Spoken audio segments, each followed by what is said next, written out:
तो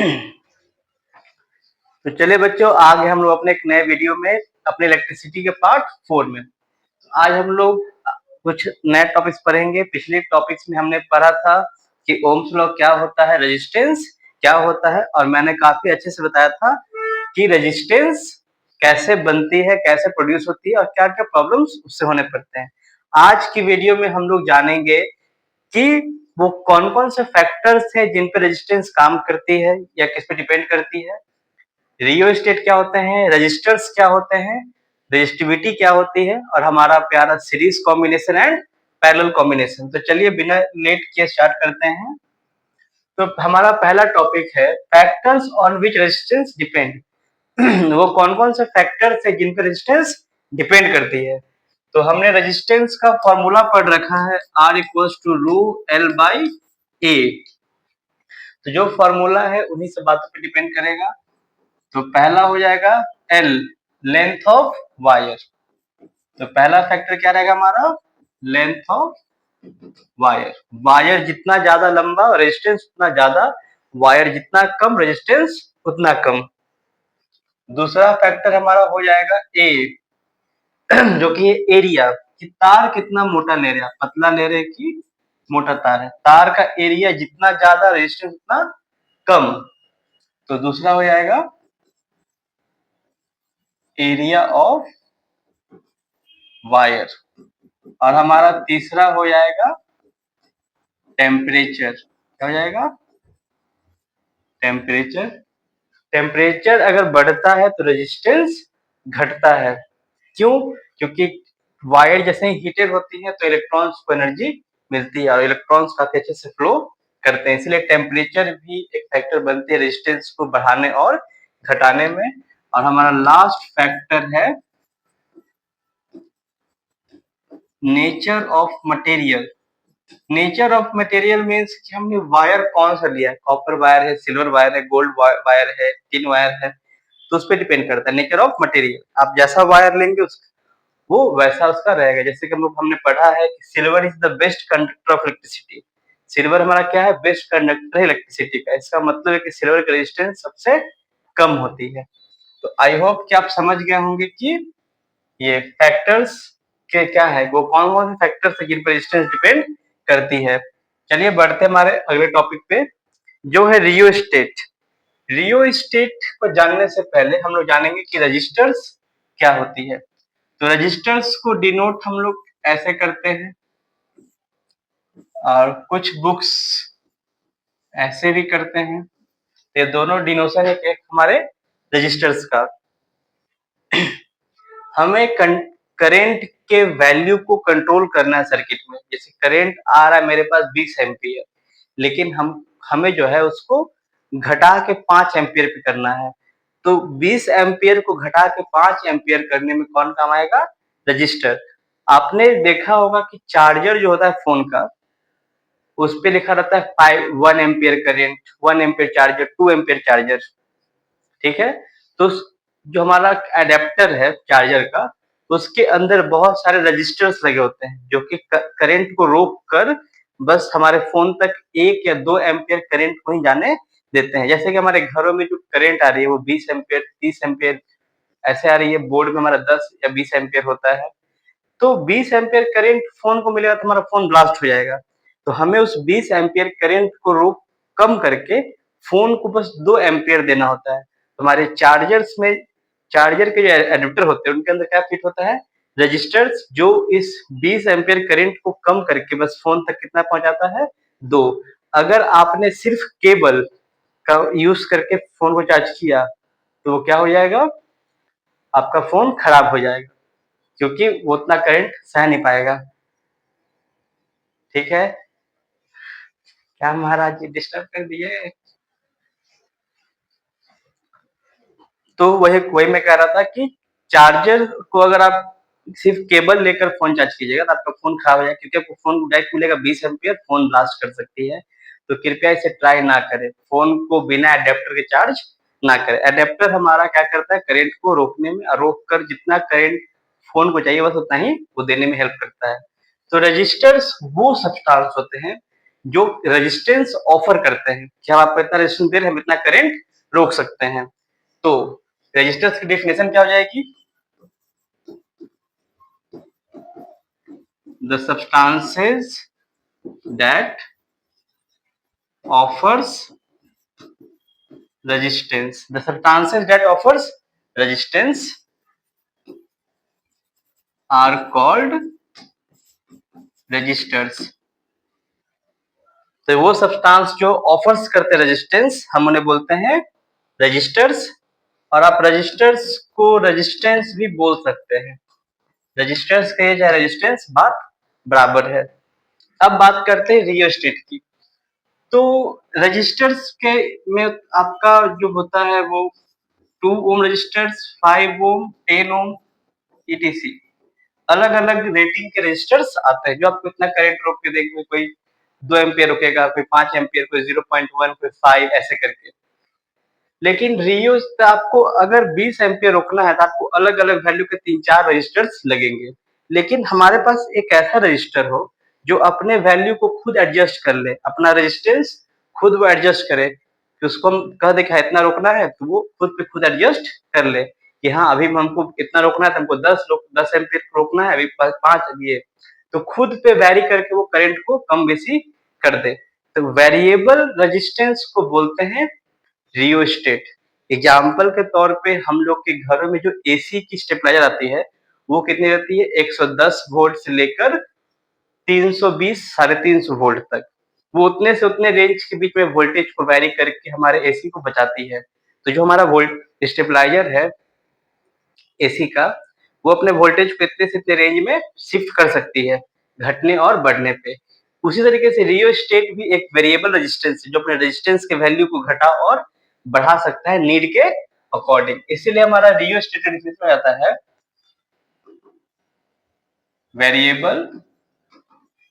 variable resistance is called rheostat. और हमारे रियोस्टेट को डिनोट करने का जो सिंबल है वो ऐसे है, रजिस्टर और उसके बाद एक एरो। ये एरो बताता है कि वो क्या है? Variable resistance. तो आई होप कि आपको रजिस्टर्स और रियोस्टेट क्लियर हो गए होंगे, नोट कर लीजिए इसे।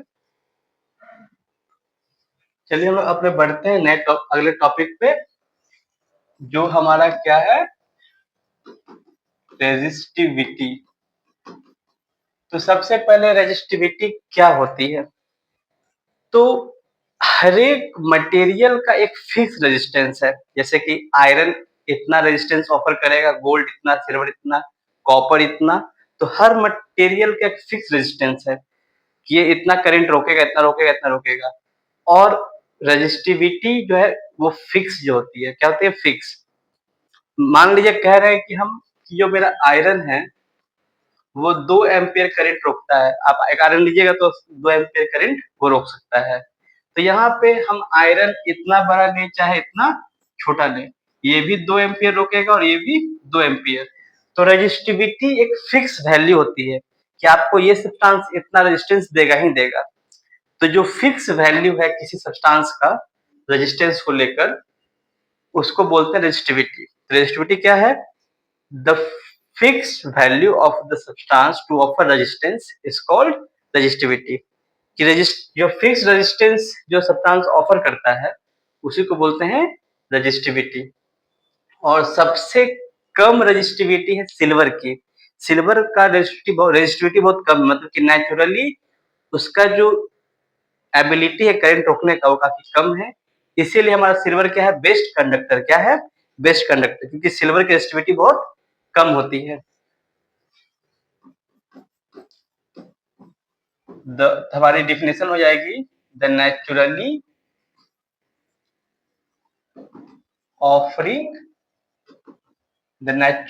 offering resistance by the natural the natural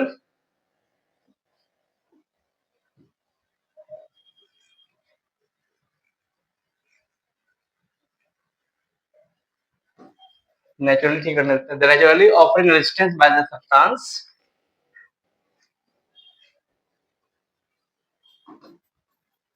is called resistivity, और हमारा रेजिस्टिविटी का फॉर्मूला हमारा बनेगा रेजिस्टेंस के फॉर्मूला से, जो होता है R equal to rho L by A.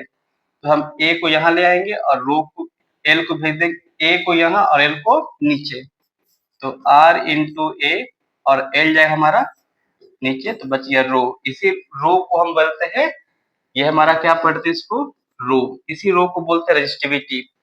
तो इसीलिए हम कह सकते हैं कि रेजिस्टिविटी, जिसको रो से दिखाते हैं, उसका फॉर्मूला क्या हो जाता है, R into A by L.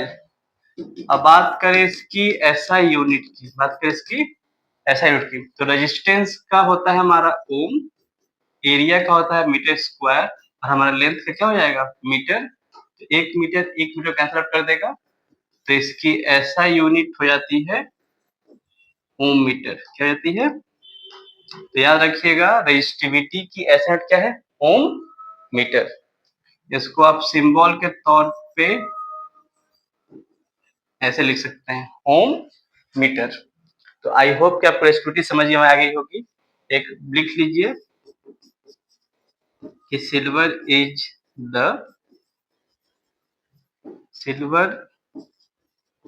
Have the lowest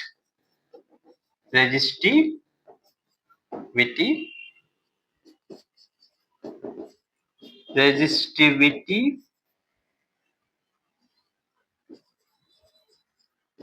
does not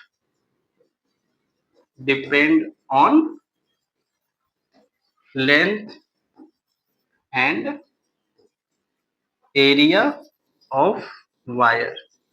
resistivity हमारी लेंथ और एरिया पे डिपेंड नहीं करती, तार मोटा है चाहे पतला है चाहे बड़ा है, उससे फर्क नहीं पड़ता। अगर वो सिल्वर है तो आपको इतना रेजिस्टेंस देगा, अगर वो गोल्ड है तो इतना देगा, आयरन है तो इतना देगा, कॉपर है तो इतना देगा। तो जो फिक्स रेजिस्टेंस है उसी को बोलते हैं रेजिस्टिविटी। तो चलिए बढ़ते हैं हमारे अगले टॉपिक पे। अच्छा, ये रेजिस्टिविटी यहाँ लिखा था। अब हम लोग आएंगे अपने रजिस्टर्स को कनेक्ट करने के लिए, कि रजिस्टर्स कैसे, ये हमारे रजिस्टर्स हैं, इनको सर्किट में कैसे कनेक्ट करते हैं। तो रजिस्टर्स को कनेक्ट करने का दो तरीका है। पहले तरीके को बोलते हैं सीरीज कॉम्बिनेशन और दूसरे तरीके को बोलते हैं पैरेलल कॉम्बिनेशन। और एग्जाम में हमेशा या बहुत बार पूछा गया है, differentiate between series combination of resistors and parallel combination of resistors. तो हमारा अगला टॉपिक जो हो जाएगा वो हो जाएगा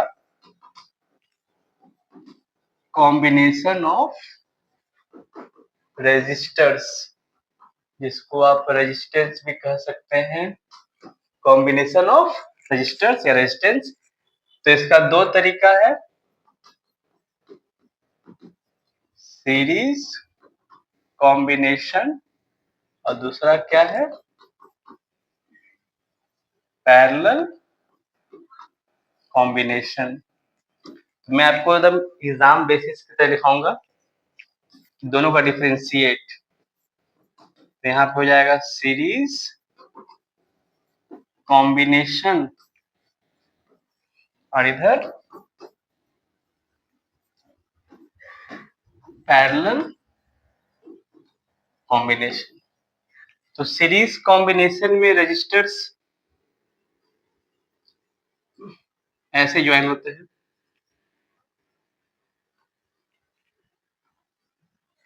और पैरेलल कॉम्बिनेशन में रजिस्टर्स इस प्रकार ज्वाइन होते हैं। ठीक है, तो पहला पॉइंट सीरीज का। तो रजिस्टर्स जो होते हैं हर एक का एंड पॉइंट एक दूसरे से कनेक्टेड होते हैं। तो in this combination registers are connected end to end। और पैरेलल में क्या हो जाएगा, इन दिस कॉम्बिनेशन। यहाँ पे आप देख सकते हैं कि इस रजिस्टर्स का भी पॉइंट यहीं पे टच हो रहा है, इसका भी यहीं पे, इसका भी यहीं पे। तो सारे रजिस्टर्स का एंड पॉइंट सेम पॉइंट पे कनेक्टेड होता है। तो पैरेलल में सारे रजिस्टर्स का कनेक्शन सेम पॉइंट पे होता है। तो इन दिस कॉम्बिनेशन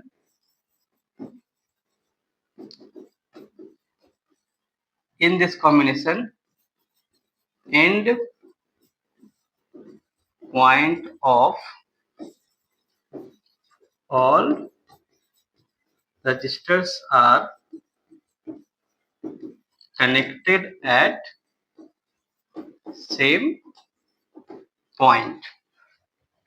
दूसरा में क्या हो जाएगा कि जब हम इस कॉम्बिनेशन को एक सर्किट के थ्रू कनेक्ट करेंगे, इसमें हम करंट पास करेंगे, तो करंट जब जाएगी तो इसमें जो करंट पास करेगा वही करंट इसमें, वही करंट इसमें, करंट को यहाँ पे अपने आप को बांटने का मौका मिला ही नहीं।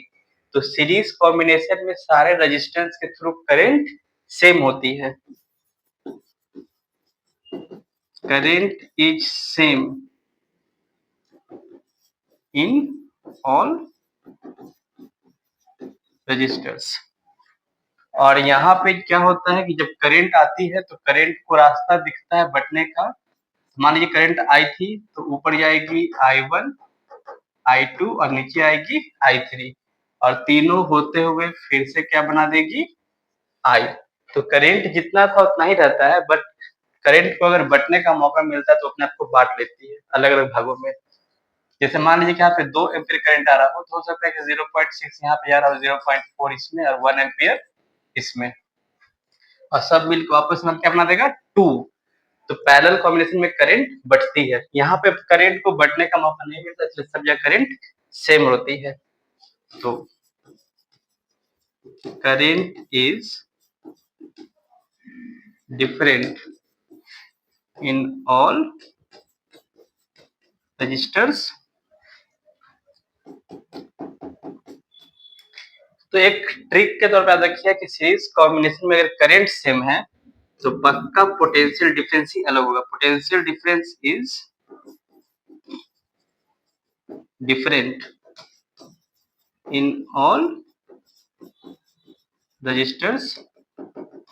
और यहाँ पे हम अगर इसमें डिफरेंट है तो यहाँ क्या हो जाएगा, same. Potential difference is same for all resistors. तो अगर तब समझ में आ गया कि पोटेंशियल डिफरेंस यहाँ अलग होती है, वहां पे सेम होती है। चौथा पॉइंट जो बनेगा हमारा वो बनेगा फॉर्मूला। अगर सीरीज में मैंने 3-4 रेजिस्टेंस लगा दिया है तो सबको मिला के एक एवरेज, एक इक्विवेलेंट रेजिस्टेंस क्या होगी। तो इक्विवेलेंट रेजिस्टेंस को हम लोग बोलते हैं आर इक्विवेलेंट, डिनोट करते हैं। तो इसमें हो जाएगा, इसको मान नाम देते हैं R1, इसको नाम देते हैं R2, इसको देते हैं R3। हमारा हो जाएगा R1 plus R2 plus R3। अगर इसमें और भी होता तो वो सब, तो सीरीज में आर इक्विवेलेंट या कहिए इक्विवेलेंट रेजिस्टेंस उसका फॉर्मूला होता है R1 plus R2 plus R3। और पैरेलल कॉम्बिनेशन में हमारा फॉर्मूला फ्रैक्शन में काम करता है, 1 by R equivalent equals to 1 by R1 plus 1 by R2 plus 1 by R3। अगर और हो तो और लिख सकते हैं R1 R2 R3। तो आई होप कि आप समझ गए होंगे सीरीज और पैरेलल कॉम्बिनेशन। सीरीज में resistors end to end, parallels में सारे रजिस्टर्स का एंड पॉइंट सेम पॉइंट होता है, इसमें करंट सेम होता है, इसमें करंट अलग। करंट सेम है तो पोटेंशियल डिफरेंस अलग होगी, इसमें करंट अलग है तो पोटेंशियल डिफरेंस सेम होगा। और आर इक्विवेलेंट की फॉर्मूला ये होगी। तो अगर आप एग्जाम में डिफरेंशिएट के तौर पर इतना लिख दीजिएगा तो आपके मार्क्स मिलेंगे, क्योंकि अप्रोप्रिएट है। तो यहाँ पे चलिए पहले आप लोग इसे नोट कर लीजिए। तो आपने इसे नोट कर लिया, तो बस एक लास्ट मैं आपको बताना चाहूंगा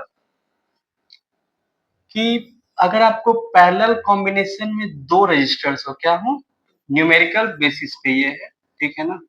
तो न्यूमेरिकल बेसिस के अकॉर्डिंग ये ट्रिक के तौर पे आप यूज कर सकते हैं कि अगर आपके पास 2 रेजिस्टेंस है R1 और R2 और ये दोनों पैरेलल में है, तो जब दो पैरेलल में हो तो फॉर्मूला यूज होता है आर इक्विवेलेंट का प्रोडक्ट बाय सम, प्रोडक्ट बाय सम। इसे याद रखिएगा, जैसे आने वाले वीडियोस में मैं आपको न्यूमेरिकल्स करवाऊंगा, तो आपके पास हो सकता है कि ऐसे कॉम्बिनेशन हो देखने को, तो आप इन दोनों का इजीली निकाल सकते हैं प्रोडक्ट बाय सम। नहीं तो आपको फिर वही यूज करना पड़ेगा 1/r equals to 1/r1 plus 1/r2। फिर आपको जाके आंसर को पलटना पड़ेगा, वो न्यूमेरिकल पार्ट है, मैं आपको समझाऊंगा। तो इससे बचने के लिए आप याद कर सकते हैं कि जब भी दो रजिस्टर्स हो तो उनका आर इक्विवेलेंट, दो रजिस्टर्स पैरेलल में हो तो उनका आर इक्विवेलेंट होता है प्रोडक्ट बाय सम, प्रोडक्ट बाय सम। यहाँ पे हमने R1 R2 माना है, तो इसका आर इक्विवेलेंट हो जाएगा प्रोडक्ट R1 इंटू R2 और नीचे में R1 प्लस R2। तो अगले पार्ट में हम लोग रेजिस्टेंस का बहुत सारे न्यूमेरिकल्स करेंगे, इस तरह के अलग अलग अच्छे और अच्छे। तो आई होप कि आज के सारे टॉपिक्स आपको क्लियर हो गए होंगे। तो मिलते हैं हमारे अगले पार्ट में, जहाँ पे हम लोग बहुत सारे अच्छे न्यूमेरिकल्स करेंगे और कोई PYQ क्वेश्चन भी करेंगे जो कि काफी ज्यादा पूछे जाते हैं। ठीक है बच्चों, मिलते हैं नेक्स्ट वीडियो में।